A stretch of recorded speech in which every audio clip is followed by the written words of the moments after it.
Here is the magnificent Majestic Princess at anchor off Funchal, Madeira after her February 2025 Transatlantic run.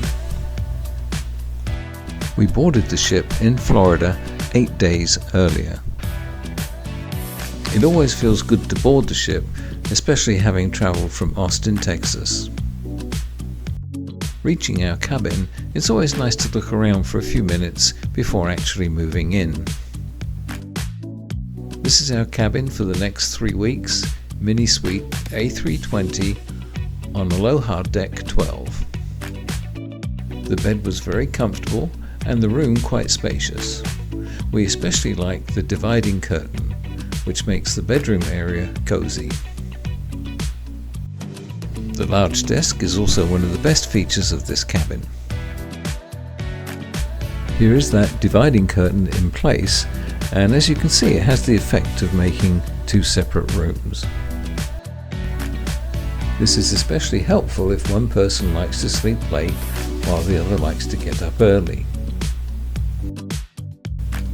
The bedroom has a stylish tray ceiling and lamp which help to conceal the air conditioning outlets. The curved shelf is very useful and surprisingly easy to avoid bumping into. The closet has 2 doors, multiple shelves and a safe. The hanging area is very generous, and above that is the shelf where the life jackets are stowed.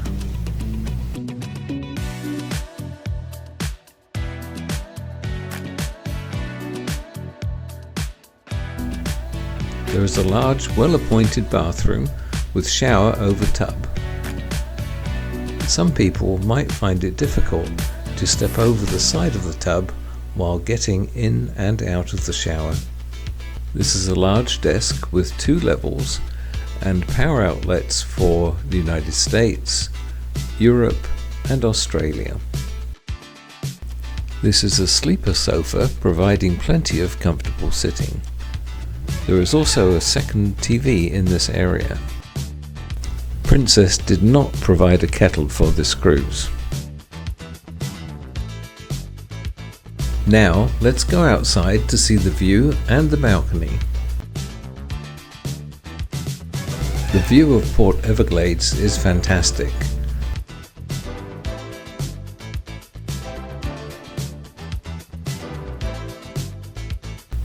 But the balcony is undeniably on the small side.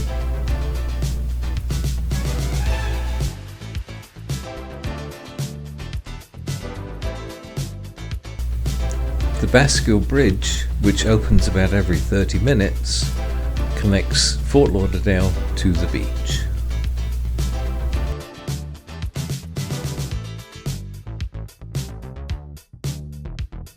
Port Everglades is always busy with small craft and large ships.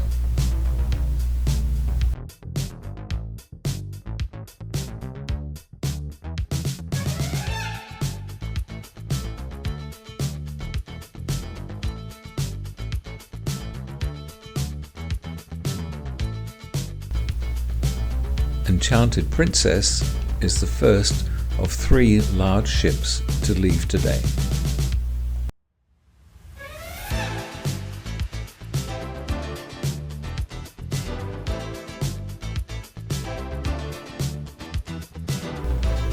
This is the colourful Caribbean cruises on a sightseeing tour.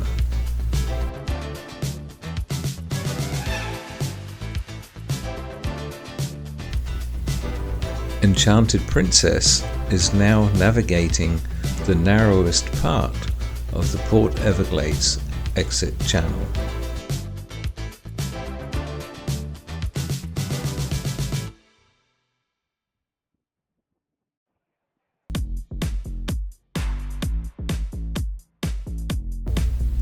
This time-lapse shows the Bascule Bridge opening and small craft taking the opportunity to pass through.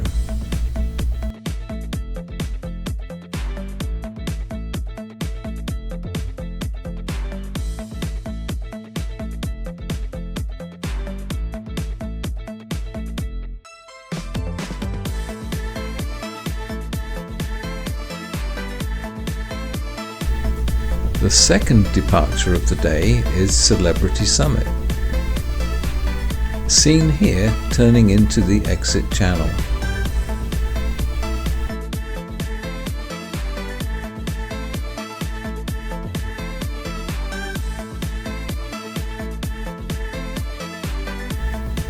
Now it's time to hear Majestic Princess Captain Tony Draper and his Transatlantic passenger briefing.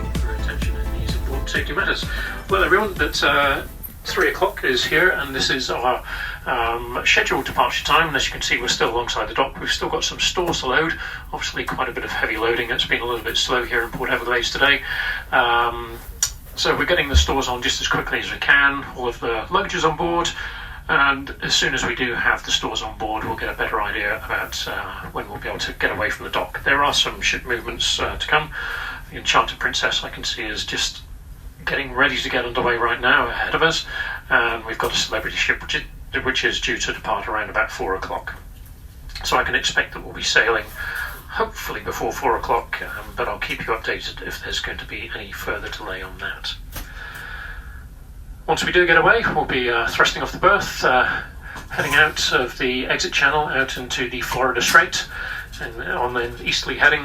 Once we've got our pilot disembarked, we'll be setting easterly course straight across towards the Providence Channel and passing through the Providence Channel during the early evening and then coming out on the other side into the Atlantic Ocean, the more open waters, as we make our way on a great circle initially towards Funchal, Madeira. We've got 8 days at sea, and it's 3,304 nautical miles with a required speed of around about 16.5 knots. The forecast, the weather, well, it's been a pretty reasonable day here in Florida. The usual winds coming out of the east-northeast at the moment. The winds are due to be east for the day, tonight, and then tomorrow as well. Moving into the southeast and perhaps increasing up to around about 20 knots, maybe a little bit stronger out in the open ocean. Temperatures of 23 degrees centigrade, that's 73 degrees Fahrenheit, and that should be remaining much the same tomorrow as well. For the crossing, at the moment the crossing's looking pretty good for this time of year. We can expect around about 2 or 3 days out for the season swells to increase a little bit. At the moment the direction is favourable for us, so we shouldn't have too much of a dramatic movement on the vessel as we make our way across, but I will keep you updated as we progress further into the Atlantic. Otherwise, it is a good timely reminder that you are on a moving platform, and as with all moving platforms, please do take sensible precautions as you move around the ship, holding on to the handrails and the stairways and alleyways. Opening up the doors, please take care. Sometimes they can open up a little bit quicker than you're expecting out on the open decks by the wind generated by the ship's movement alone sometimes. And so please do take care doing that. And if you do see them closed off for any reason, then they're closed for safety, so please don't exit. If you do need to get up during the night, please make sure you've got a light on in the stateroom to avoid falling over your bed or walking into a wall. Otherwise, I do look forward to seeing you around the ship in the coming days. Just relax, enjoy the sail away once we get away, and have a great evening on board Majestic Princess.